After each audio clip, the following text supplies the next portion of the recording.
నేను స్టార్టింగ్ మిమ్మల్ని మీ పేరేంటని అడిగినప్పుడు డాటర్ ఆఫ్ తిరుమల శెట్టి అని చాలా ప్రౌడ్‌గా చెప్పారు. కానీ ఇంత డిస్కషన్‌లో ఎక్కడ ఒక మొత్తం కంప్లీట్‌గా ఒక మెన్ సెంట్రిక్‌గానే మాట్లాడుతున్నారు. అబ్బాయిల విషయంలోనే మాట్లాడుతున్నారు. కానీ అమ్మాయిల్ని ఎక్కడ తక్కువ చేసి చూస్తున్నారు. చాలా చీప్‌గా అట్లా వీళ్ళు ఇలాగే ఉన్నారు. ఈ మహిళ ఇలాగే ఉంటది. వీళ్ళందరూ ఇంతే అన్నట్టు మాట్లాడినట్టు అనిపించింది. ఎందుకు? రీజన్ ఏంటి? అది నా మీరొక పర్సనల్. ఇప్పుడు మీరొక మహిళ డాక్టర్ ఆఫ్ అయ్యుండి తిరుమల శెట్టి అంటే హ్మ్. అది నా పర్సనల్. మీరు అది చాలా ప్రౌడ్‌గా చెప్పుకున్నారు కదా! అది లైక్ అవును. Daughter of Tirumala Shetty. మీరొక అమ్మాయిగా అంటే మీరు చెప్తున్నప్పుడు ఇన్సిడెంట్స్ అన్నీ కూడా అబ్బాయిల మీద జరగుండొచ్చు. ఇదే అమ్మాయిల మీద చాలా ఇన్సిడెంట్స్ జరిగినియి. ఇప్పుడు 'నిర్భయ' కావచ్చు, ఎందుకు? లాస్ట్ టైమ్ జరిగిన 'ప్రియాంక' ఇష్యూ నిర్భయ కావచ్చు. అమ్మాయి నిర్భయ వదులు. నిర్భయ చాలా దారుణం జరిగింది. హ్మ్.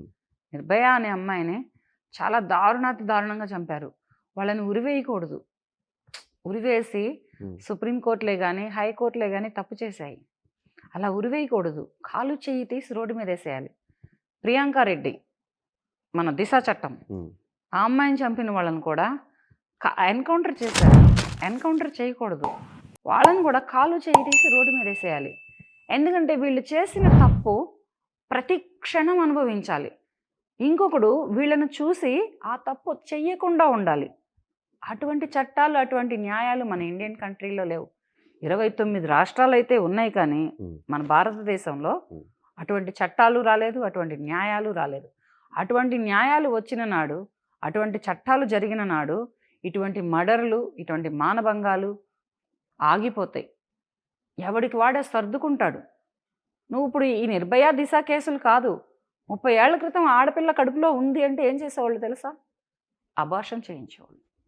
అబార్షన్‌కి ఒప్పుకోకపోతే ఏం చేసేవాళ్ళు తెలుసా? ఆ గర్భిణి అయినటువంటి ఆ ఇంటి కోడలిని, ఆ గర్భంలో ఉన్న బిడ్డతో సహా చంపేసేవాళ్ళు. ఆడపిల్ల అంటే 35 ఏళ్ల క్రితం అంత బరువు, అంత భారం, అంత మోయలేని గుండెల మీద కుంపటి. ఆ రకంగా ఉండే ఆడపిల్ల స్థాయి ఇప్పుడు ఒక పురుషుడిని ఆడు తండ్రి కావచ్చు, అతను తమ్ముడు కావచ్చు, భర్త కావచ్చు, కొడుకు కావచ్చు. ఈ 4 జాతుల వాళ్ళని నిర్దాక్షిణ్యంగా చంపేస్తుంది.